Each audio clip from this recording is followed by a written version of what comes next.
moi moi. Pini mo tua ko ni o ai ke whakamerite. Kono tu anga. Ko akia te mawesi mia. Ma ho abitu. Ang pito ka ko iki mo pata ta fasi ya ta hena wa telefoni ta ke hiba o wa ko me ta mate afi ke fana e te ngatu la ko ma ta me ta fasi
le ako whangau ake e lavu. Ko lavu u whakongata lavu tua.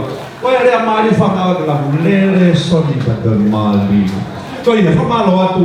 Pea ko e konga ia e tau whiwhia he po i he whapini. E whakame ite. E ta hine whau whamiri fo ou.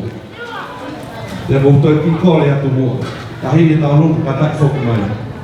Te ta to ki ta ya tu pe ko mai ka fasi ka ko kole pe ka kula fare. Ko to ki homa te afa na pare os pa ki ka ta ko mea ki ta fa ki. O fe mal ke ki ko os me a te ka fa fa la ngi e ni wan. Ka ko ki kole au ki ta hini ta lu na mo no hoa.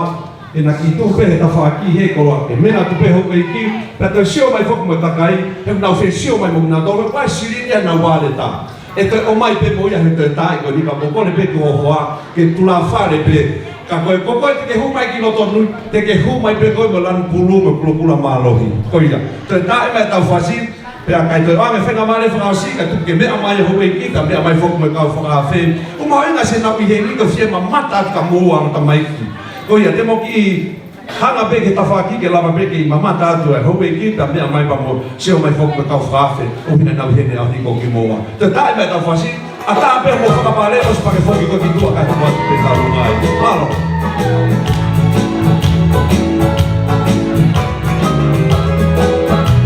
Mali oi ano mata paru paru mo kula o o mali malo moa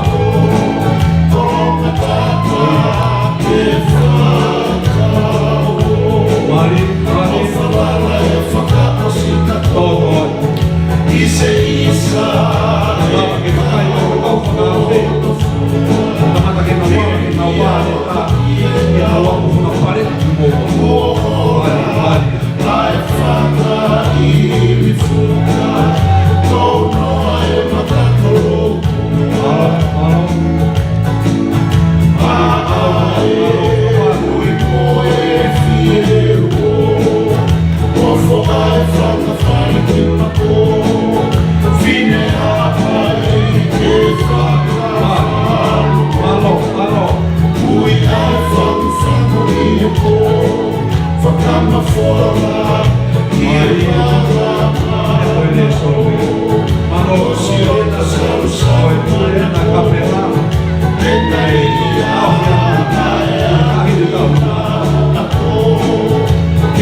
Malo mua e taurunga pa malo e fia e malo mo whakapale.